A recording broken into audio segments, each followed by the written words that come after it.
당신은 복된 사람입니다. 당신은 복된 사람입니다. 할렐루야. 아멘. 오늘 말씀을 한번 볼까요? 21절.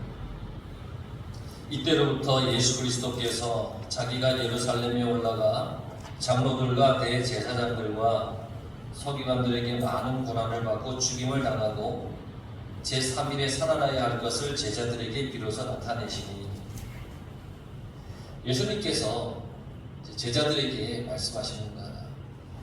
너희들 잘 들어라. 내가 이제 예루살렘에 올라간다.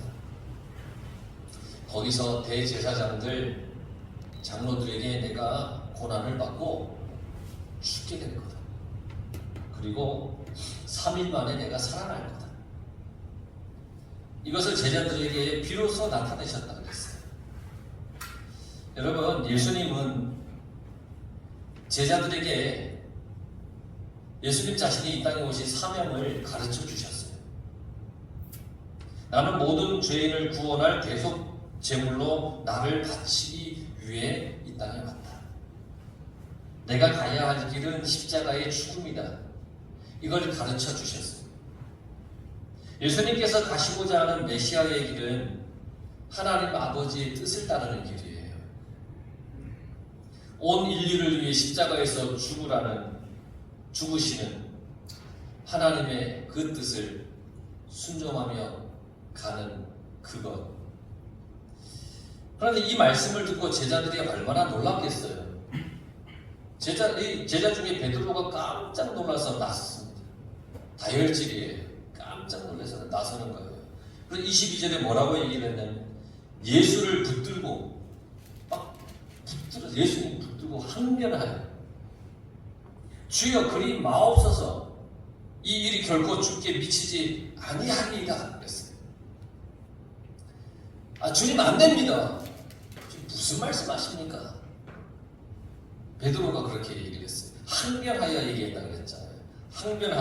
항변하다라고 하는 헬라어가 에피티마오라는 단어인데, 이게 무슨 뜻을 가지고 있냐면 꾸짖고 책망하다라는 뜻을 가지고 있어요. 항변하다라는 게 꾸짖고 책망하다. 그러니까 지금 예수님께 따졌다는 얘기입니다. 항변했다는 것은 제자가 스승을 꾸짖을 수는 없으니까 무슨 뜻이냐면 따진 겁니다. 따졌어요. 그리 하지 마십시오. 절대 안 됩니다. 막 강력하게 따졌습니다. 베드로는 예수님의 뜻을 가로막았습니다. 예수님의 뜻을 지금 말씀하셨잖아요. 그런데 베드로가 그 예수님의 뜻을 가로막아 버렸어요. 왜 그랬을까요? 조금 전에 베드로는 예수님 앞에 신앙 고백했잖아요. 우리가 지난주에 봤잖아요. 주는 그리스도이시요 살아계신 하나님의 아들이십니다. 이 신앙 고백을 했어요. 그러니까 예수님께서 축복을 하셨단 말이에요. 내가 너의 이름 위에 교회를 세울 것이다. 너가 땅에서 매면 하늘에서도 매일 것이고 땅에서 풀면 하늘에서도 풀릴 것이다. 놀라운 축복을 받은 이 베드로인데, 예수님에 대한 신앙 고백을 했던 베드로인데, 주님은 나의 주이시요 나의 왕이시요 나의 전부이십니다. 이렇게 고백을 했던 베드로 아닙니까? 여러분 어때요? 내가 누군가에게 고백을 해요. 난 당신 좋아합니다. 난 당신 너무너무 사랑합니다. 당신은 나의 전부입니다. 표정들이 이런 고백을 한 번도 안 해보신 표정들이십니까? 이렇게 고백을 했다면 여러분 어때요? 그러면 어떻게 해야 합니까? 내가 그 사람을 위해 목숨이라도 내놓을 수 있어야 되지 않습니까? 내가 당신 좋아합니다. 내가 당신 사랑합니다. 당신이 나의 전부입니다. 이러면 내 목숨이라도 내놓을 수 있어야 됩니다. 그 사람보다 더 소중한 것은 없어야 되는 겁니다. 그게 정상적인 고백입니다. 베드로는 그렇다면 주님께서 하시는 대로 순종하고 따라가야 하는 겁니다. 그렇잖아요. 주는 그리스도이시오 살아계신 하나님의 아들이십니다. 나의 전부십니다. 막 이렇게 고백을 했으면 예수님이 하라는 대로 순종하고 따라가야 되는 겁니다. 그런데 예수님이 예루살렘에 올라가서 십자가에서 죽으신다고 하십니다. 그 베드로는 이게 뭐지? 그랬을 겁니다. 이 뭐지? 예수님이 죽으신다고? 그럼 나는 어떻게 되지? 지금 베드로의 생각이 복잡한 거예요. 야, 예수님이 죽으시면 다 끝나는 것 아니야? 이렇게 생각하고 있습니다. 그래서 베드로의 마음은 그랬던 것 같아요. 신앙 고백을 했어요. 하나님의 아들이라고 고백을 했어요. 그렇다면 예수님이 모든 죄인을 구원하기 위해 십자가를 지시고 그리고 그 길을 가신다고 하면 저도 따라가겠습니다. 이렇게 해야 되잖아요. 그런데 베드로는 죽는 건 싫었어요. 예수님과 함께 성공하면서 살고 싶었던 거예요. 성공은 남은 당상 아닙니까? 물고기 2마리, 보리떡 5개로 5,000명을 먹이고 4,000명을 먹이고 병자를 고치시고 그것만 봐도 자기의 앞길은 성공의 길밖에 안 남은 것 같아요. 그래서 예수님과 함께 성공하고 싶었던 거예요. 우리들의 신앙생활도 그럴 수 있어요. 우리가 교회를 다니고 신앙생활을 합니다. 예배도 드리고 찬양도 하고 예수님의 이름을 높이고 경배합니다. 그렇다면 온전히 주님께 순종하고 주님의 뜻을 따라야 되잖아요. 여러분, 그렇게 해야 되는 게 마땅하잖아요. 그런데 우리는 베드로처럼 생활은 내가 하고 싶은 대로 하는 거예요. 예수님의 뜻을 따라서 자기 자신을 희생하고 죽는 거는 싫어. 너무너무 싫은 거예요. 나를 희생하고 주님을 따라서 내가 죽어지는 거 너무 싫은 거예요. 그러니까 베드로는 예수님 앞을 가로막으면서 항대를 하는 거예요. 고백하면 고백에는 반드시 이 삶이 동반이 되어야 됩니다. 믿음은 반드시 행함이 동반이 되어야 됩니다.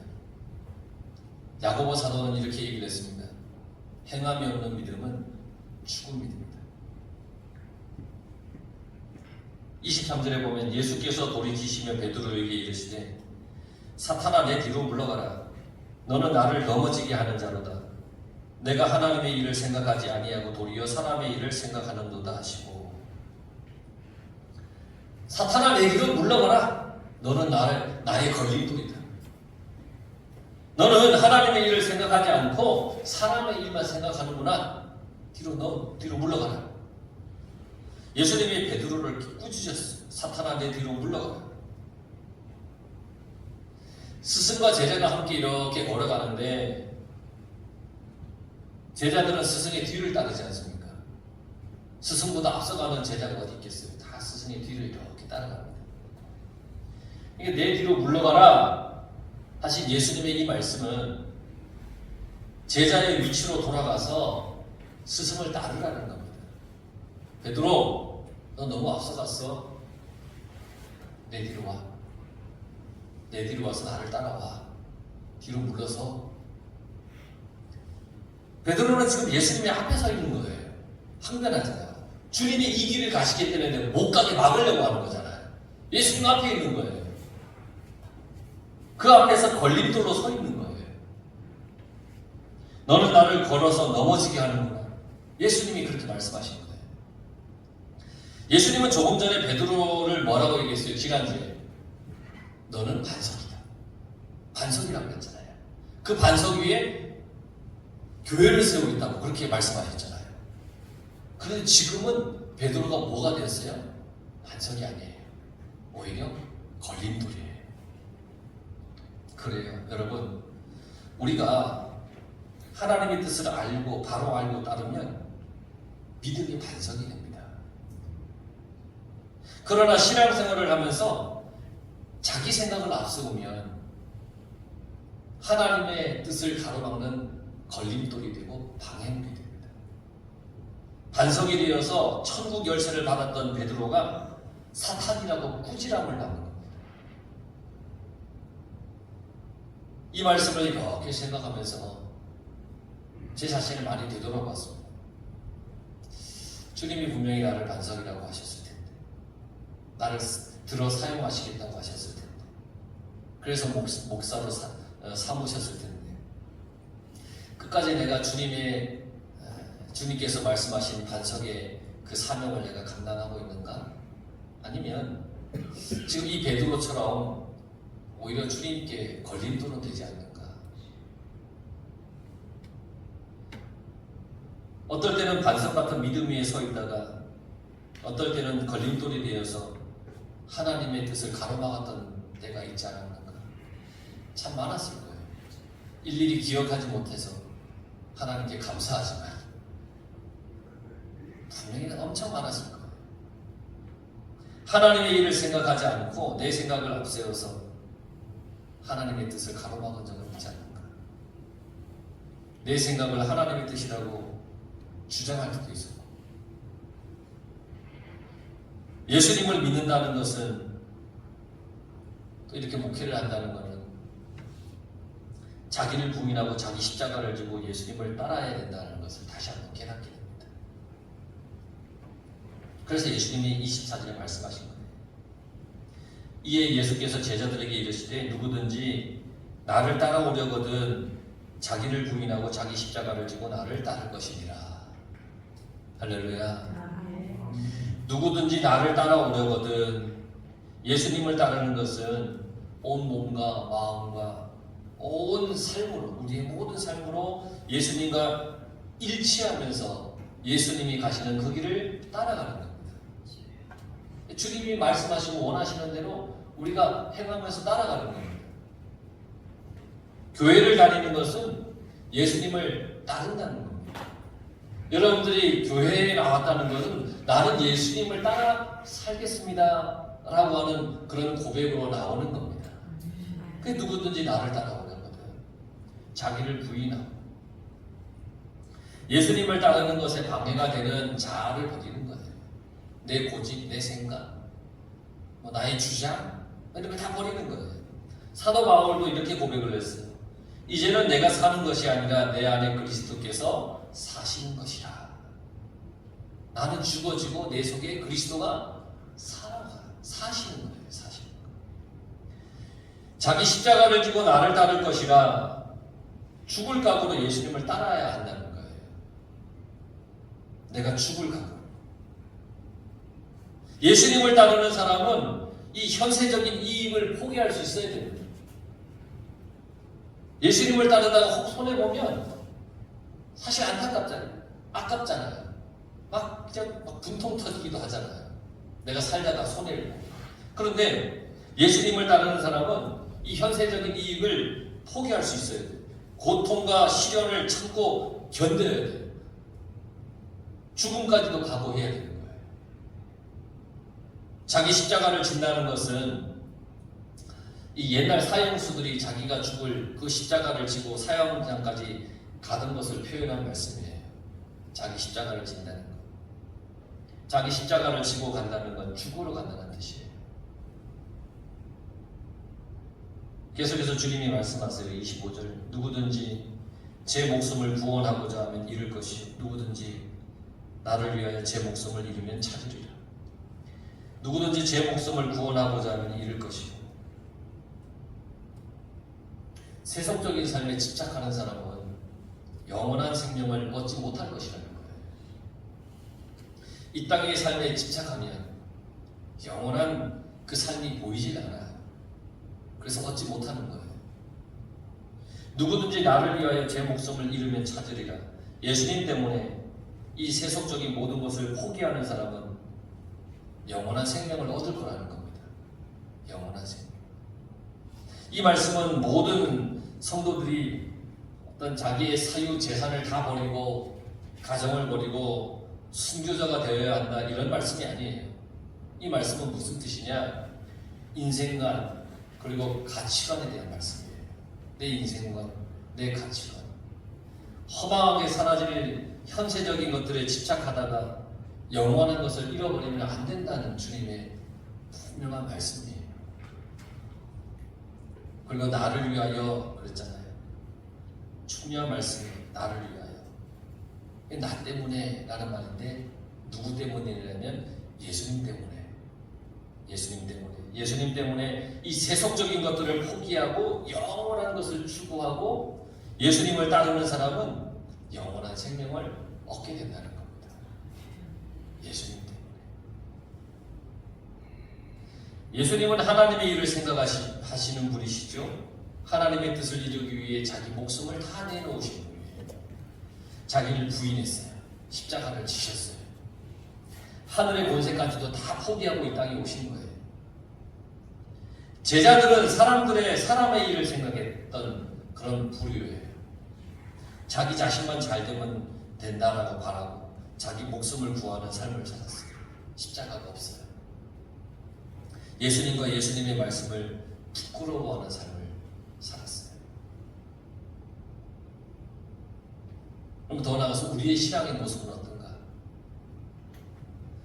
하나님의 은혜를 받고 흥분하고 감동적으로 신앙생활을 해요. 우리가 그렇잖아요. 아멘. 막 감동하고 와 감탄하고. 그러나 고난이 오고 시험이 오면 그 거룩함을 상실할 때가 많아요. 그리스도인의 모습을 상실해요. 심지어 배교해요. 배교한다는 것은 예수님 나 안 믿습니다. 나 예수님 안 믿습니다. 돌아선다는 얘기예요. 심지어 그렇게까지 돼요. 고난의 길을 걸으려고 하지 않아요. 십자가를 부인해요. 십자가를 치려고도 하지 않아요. 여러분, 이 모든 건 우리의 영적인 싸움입니다. 하늘의 권세와 땅 위의 권세와의 싸움입니다. 속사람과 겉사람의 싸움입니다. 말씀과 자기 생각의 싸움입니다. 주님을 따르는 우리는 이 영적인 싸움을 해야 됩니다. 날마다 이 영적인 싸움 가운데 우리는 살아갑니다. 이 영적인 싸움에서 여러분 정말 승리하시길 바랍니다. 아멘. 베드로는 예수님이 누구이신지 깨달았습니다. 예수님이 그리스도임을 고백했습니다. 깨닫고 고백하는 건 중요합니다. 그러나 이 고백이 나의 삶으로 이어져야 됩니다. 입으로만 예배당에서만 우리가 고백하는 걸로 끝나서는 안 됩니다. 세상에 나가서 이 고백이 우리의 삶으로 이어져야 됩니다. 십자가의 삶으로 나타나야 됩니다. 내 삶이 십자가의 삶으로 나타나야 됩니다. 예수님과 복음을 위하여 나를 내어주는 삶을 살아야 됩니다. 그러면 부활합니다. 예수님께서 부끄러워하지 않으십니다. 기뻐하십니다. 우리를 다시 살게 하십니다. 예수님은 우리들이 기적이나 축복만 말하는 그런 군중이 되길 원하지 않으십니다. 수많은 군중들은 그 기적과 축복만 바랐잖아요. 주님은 우리가 그렇게 되길 원하지 않으십니다. 예수님이 누구인지 분명히 깨닫고 인식하고 온전히 따르기를 원하십니다. 예수님께서 가신 십자가의 길, 고난의 길을 함께 가길 원하십니다. 여러분 함께 가시길 바랍니다. 그 길을 함께 가야 됩니다. 26절을 보세요. 사람이 만일 온 천하를 얻고도 제 목숨을 잃으면 무엇이 유익하리요? 사람이 무엇을 주고 제 목숨과 바꾸겠느냐? 여기의 목숨은 지금 현세적인 목숨이 아니라 영원한 생명을 말합니다. 영원한 생명을 얻지 못한다면 지금 우리들이 가지고 있는 것들은 아무런 가치가 없다는 겁니다. 여러분, 내가 천국에 갈 수 없다면 지금 내가 가지고 있는 게 뭐가 소용이 있습니까? 내가 천국에 못 가고 지옥에 간다면 내가 가지고 있는 게 무엇가 의미가 있습니까? 27절, 28절 인자가 아버지의 영광으로 그 천사들과 함께 오리니 그때에 각 사람이 행한 대로 갚으리라. 진실로 너희에게 이르노니 여기 서 있는 사람 중에 죽기 전에 인자가 그 왕권을 가지고 오는 것을 볼 자들도 있느니라. 예수님은 베드로에게 메시아에 대해서 올바르게 가르쳐 주셨습니다. 나는 고난을 받을 것이다. 나는 버림받아 죽임을 당하게 된다. 그러나 나는 제 3일 만에 다시 살아날 것이다. 아멘. 예수님이 가시는 길은 고난의 길이에요. 십자가의 길이에요. 생명을 내어주는 길이에요. 그러나 그 길은 부활의 길이고 그리고 승리의 길이에요. 아멘. 여러분, 영원한 생명을 주시는 예수님, 그 예수님의 걸어가신 그 길을 우리도 함께 기쁨으로 걸어갈 수 있기를 간절히 축원합니다. 아멘. 기도하겠습니다.